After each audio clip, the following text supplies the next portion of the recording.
पसंद नहीं कर रहे हैं, अभी तो उनकी फोटो की तस्वीर फाड़ी जा रही है। ऐसा वक्त ना है कि उनको लोग जो है उनके मुंह पे थूकना चालू कर दें। मैं ईमानदारी से कह रहा हूं कि मोदी जी बाज आ जाए, लोगों के अंदर एकता पैदा करें। इतना जुल्माना मुसलमानों के साथ ये हो रहा है, इतना दलितों के साथ जुल्म हो रहा है, मोदी जी ने एक बार भी आवाज उठाया क्या? त्रिपुरा में मस्जिदें जलाई गई, त्रिपुरा में मस्जिदों को, मुसलमानों को मारा गया, क्या मोदी जी ने एक बार भी अपने मुंह से आवाज उठाया कि हमें इस तरीके की घटना नहीं करनी चाहिए, या जो लोग कर रहे हैं उनके ऊपर दोषी चार्ज करके उनको जेल में डालने का काम क्या मोदी जी ने किया? मोदी जी ऐसा कुछ नहीं किया, चुपचाप तमाशा देखते रहे। अब हम लोग भी चुपचाप नहीं रहेंगे। अब हद जब पार हो जाता है, जुल्म जब ज्यादा बढ़ जाता है, तो यहाँ का एक किसान, यहाँ का जो लड़के, जो नौजवान युवक है जिनको नौकरी नहीं मिल रही है, जो किसान है, जो दलित है, चाहे मुसलमान हो, चाहे वो हरिजन हो, किसी जाति के लोग हैं, हम लोग सब खड़ा होंगे और इलेक्शन में बता देंगे कि मोदी जी आपका कोई वैल्यू नहीं है, आप कुछ भी नहीं है। हम आपको अगर चढ़ाना जानते हैं, हम आपको बिठाना जानते हैं, तो हम आपको उतारना भी जानते हैं। सपा की गवर्नमेंट बनेगी, इसके सिवा और कोई चारा नहीं है। मैं ईमानदारी से बताता हूँ, मुसलमान किसी भी भड़काऊ या किसी बात में नहीं आएंगे। वो अब एक अपना आइडियोलॉजी बना के ले लिए हैं कि इस बार जो है सपा की सरकार बनेगी, जैसा बंगाल में हुआ। क्योंकि देखिए हमारा आइडियोलॉजी है कि हम लोग जो है, हमारा जितना जो दलित वोट है या मुस्लिम वोट है या बालिका वोट है, जितने भी छोटे छोटे पार्टी जो हमारे जात में जो हमारी वहां पे ये है, सब हम लोग एक साथ मिल करके मोदी जी का मुकाबला करेंगे। मोदी जी के जुल्म के खिलाफ हम अपना आवाज उठाएंगे। मोदी जी हमारे प्राइम मिनिस्टर थे, हैं, और हम इससे हम ये नहीं है। लेकिन मोदी जी अगर इसी तरीके की हरकत करेंगे तो हम लोग इस बार जो है इलेक्शन में मोदी जी को उठा के फेंक देंगे, ये तो तय है। हिंदू मुस्लिम और दूसरी बात इनका ये हिंदुस्तान पाकिस्तान, ये कहां से बाबा जिन्ना मिन्ना, कहां से? हमको पाकिस्तान से क्या लेना देना, हमको अफगानिस्तान से क्या लेना देना, हमको अपने हिंदुस्तान से लेना देना है। हमको हिंदुस्तान में इस सरजमीन की बात करनी है, यहाँ के इंडस्ट्रीज की बात करनी है, यहाँ की तरक्की की बात करनी है, यहाँ के बच्चों के फ्यूचर की बात करनी है, यहाँ नौकरी की बात करनी है और इसकी बात करनी है। ये फालतू की बात करते हैं, ये फालतू मंदिर मस्जिद ना। यहाँ मुसलमानों को मस्जिद चाहिए, ना मुसलमानों को मंदिर चाहिए। यहाँ युवाओं को पढ़ाई चाहिए, एजुकेशन चाहिए, नौकरी चाहिए, काम चाहिए। इस पे बात करें मोदी जी, फालतू बात बंद कर दें। अब लोग सुनना भी उनको अब तो देखना पसंद नहीं कर रहे हैं, अब लोग देखना भी उनको पसंद नहीं करेंगे, बात करना भी पसंद। द इंडियन खबर, सच आपके सामने। नमस्कार, आदाब, मैं रज़ा अंसारी और आप सभी का स्वागत है द इंडियन खबर पर।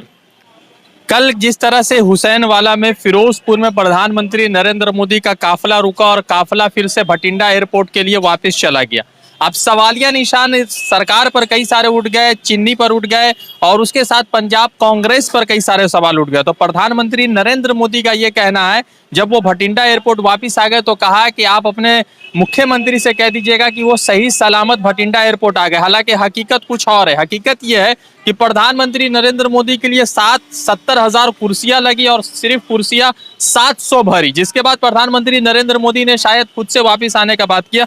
तो कांग्रेस और बीजेपी की लगातार लड़ाई चल रही है और कहीं ना कहीं कांग्रेस शायद फॉरवर्ड लाइन में लड़ रही है। तो हमारे साथ एक कार्यकर्ता है और खासतौर पर ये समाजवादी पार्टी से जुड़े हैं, मगर चूंकि लगा है कि कहीं ना कहीं एक निष्पक्ष तरीके से ये बात सामने आना चाहिए, तो उनसे बात करेंगे। सबसे पहले तो ये है जहांगीर साहब के कांग्रेस बहुत दिनों से पीछे चल रही थी, मगर आप बहुत आगे आके लड़ रही, तो ये जो कटा है किसकी कमी मान रहे हैं या कोई सिक्योरिटी लैप्स लग रहा है आपको?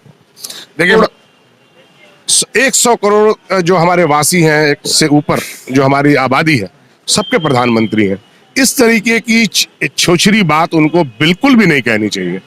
मैं बहुत स्पष्ट एक बात कहना चाहता हूं कि जब वो आने के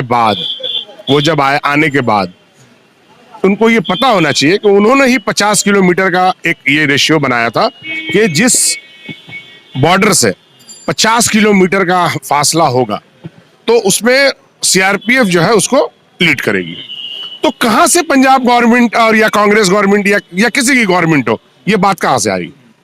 अगर उनको जरूरत थी तो 30 किलोमीटर की दूरी पे थे तो वो सीआरपीएफ को कॉन्ट्रैक्ट जमा करता, क्योंकि सेंट्रल, ये जो सीआरपीएफ है ये सेंट्रल का है, ये इसका कोई ये नहीं है। तो जब आप कह रहे हो कि बॉर्डर लाइन से आप 30 किलोमीटर की दूरी पे हो तो आपको सीआरपीएफ की मदद लेनी चाहिए थी।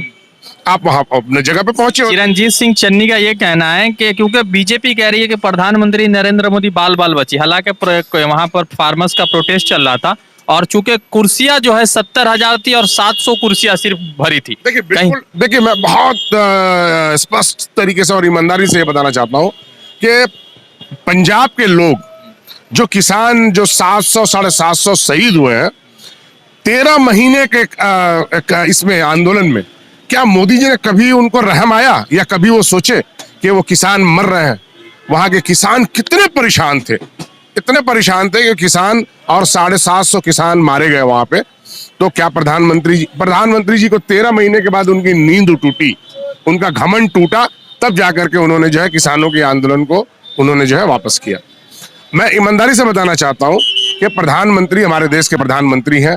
अब उनको कोई पंजाब में कोई सुनने के लिए तैयार नहीं है, क्योंकि इनका फेंकना, इनका झूठ बोलना, इतना ज्यादा झूठ बोल चुके हैं कि लोग अब सुनना भी पसंद नहीं कर रहे हैं इन्हें। राजीव गांधी, इंदिरा गांधी, ये दोनों व्यक्ति कांग्रेस के प्रधानमंत्री, कांग्रेस की तरफ थे, देश के प्रधानमंत्री थे। इनकी हत्या हुई तो बीजेपी कभी भी इन हत्याओं को लेकर खेद नहीं जताती है, मगर आज प्रधानमंत्री का काफिला 20 मिनट के लिए रुका तो दर्द छलक रहा है, मगर जब साल 1.5 साल किसानों का प्रदर्शन चल रहा था तो दर्द इनका नहीं झलक रहा। देखिए मैं बहुत ईमानदारी से आपको बताना चाहता हूँ, ये सब गोडसे के खानदान के लोग हैं। गोडसे जिस तरीके से गांधी जी का हत्या किया तो ये लोग उसी तरीके से खुशियां मना रहे थे। ये वही लोग हैं, यही उसके चाटुदार हैं जो इस तरीके की बात कह रहे हैं। हम तो बहुत ईमानदारी से बोल रहे हैं कि अभी भी प्रधानमंत्री को ये इस तरह की छिछोरी बात और इस तरह की घटिया बात बिल्कुल नहीं करनी चाहिए। पसंद नहीं कर रहे हैं। अभी तो उनकी फोटो की तस्वीर फाड़ी जा रही है। ऐसा वक्त ना है कि उनको लोग जो है उनके मुंह पे थूकना चालू कर दें। मैं ईमानदारी से कह रहा हूं कि मोदी जी बाज आ जाए, लोगों के अंदर एकता पैदा करें। इतना जुल्माना मुसलमानों के साथ ये हो रहा है, इतना दलितों के साथ जुल्म हो रहा है। मोदी जी ने एक बार भी आवाज उठाया क्या? त्रिपुरा में मस्जिदें जलाई गई, त्रिपुरा में मस्जिदों को, मुसलमानों को मारा गया। क्या मोदी जी ने एक बार भी अपने मुंह से आवाज उठाया कि हमें इस तरीके की घटना नहीं करनी चाहिए, या जो लोग कर रहे हैं उनको ऊपर दोषी चार्ज करके उनको जेल में डालने का काम क्या मोदी जी ने किया? मोदी जी ऐसा कुछ नहीं किया, चुपचाप तमाशा देखते रहे। अब हम लोग भी चुपचाप नहीं रहेंगे। अब हद जब पार हो जाता है, जुल्म जब ज्यादा बढ़ जाता है, तो यहाँ का एक एक किसान, यहाँ का जो लड़के, जो नौजवान युवक है जिनको नौकरी नहीं मिल रही है, जो किसान है, जो दलित है, चाहे मुसलमान हो, चाहे वो हरिजन हो, किसी जाति के लोग हैं, हम लोग सब खड़ा होंगे और इलेक्शन में बता देंगे कि मोदी जी आपका कोई वैल्यू नहीं है, आप कुछ भी नहीं है। हम आपको अगर चढ़ाना जानते हैं, हम आपको बिठाना जानते हैं, तो हम आपको उतारना भी जानते हैं।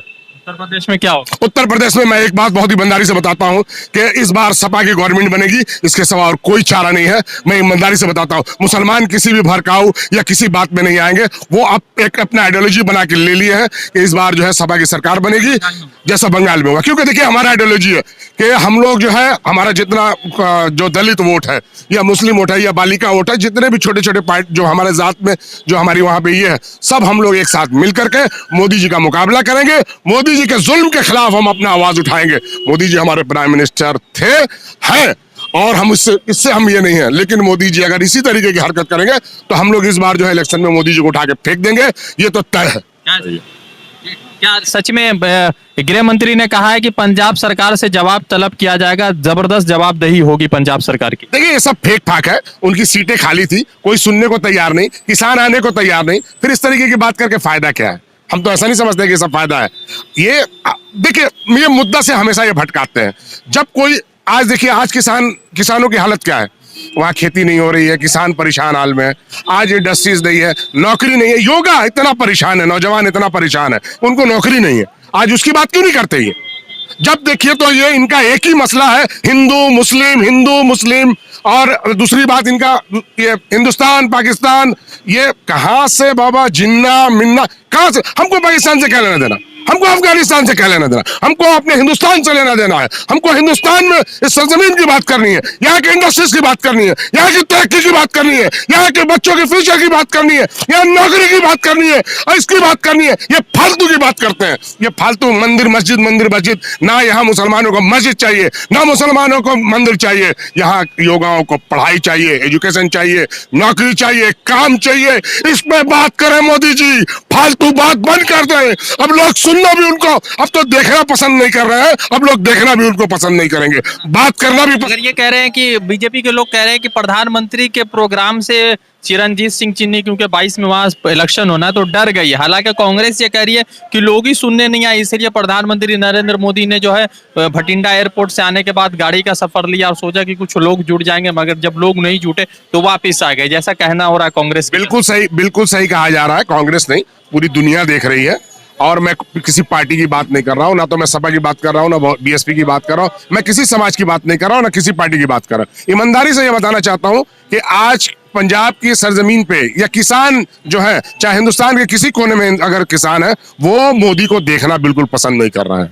इसलिए कि मोदी जी ने किसानों के साथ इतना जुल्म, अत्याचार और इतना क्या बोलते हैं, मतलब जुल्माना हक अदा किया है कि शायद ना तो अंग्रेज ऐसा जुल्माना अपना अदा किए थे, ना किसी पीरियड में ऐसा हुआ। इन्होंने तो हद कर दिया, मतलब जुल्म का। कोलकाता में, जरा पीछे आ जाइए, कोलकाता में जब प्रधानमंत्री नरेंद्र मोदी आए थे यहाँ, तो दमदम एयरपोर्ट से वो बाई उससे गए थे, एरोप्लेन से क्या बोलते हैं, हेलीकॉप्टर से गए थे। मगर जब भटिंडा एयरपोर्ट पर उतरे तो पहले बताया गया कि वो जाएंगे इससे हेलीकॉप्टर से, मगर आखिरी समय पे उन्होंने कहा कि वो 4 चक्के से जाना चाहते हो। तो चिन्नी का कहना यह हुआ कि हमारे तरफ से कोई सिक्योरिटी लैप्स नहीं है, मगर ये प्रधानमंत्री नरेंद्र मोदी ने आखिरी टाइम पर अपना दौरा या जो भी शेड्यूल को चेंज किया, इस वजह से ये दिक्कत और परेशानी आई। बिल्कुल सही कहा उन्होंने। उनसे जिस तरीके का राब्ता किया गया, उन्होंने उसी तरीके का। अब देखिए, सबसे बड़ी बात है, हमारे ये देश के प्रधानमंत्री हैं, इनका सिक्योरिटी, इनका रहना, इनका उतना ही जरूरी है जितना पूरे हमारे हिंदुस्तान के देशवासियों के लिए। अगर ये मोदी जी कह रहे हैं कि हमारी सिक्योरिटी नहीं दी गई, ये बिल्कुल गलत कह रहे हैं और ये सरासर एक पार्टी पे इल्जाम लगा रहे हैं। ऐसा बिल्कुल नहीं होना चाहिए। राजीव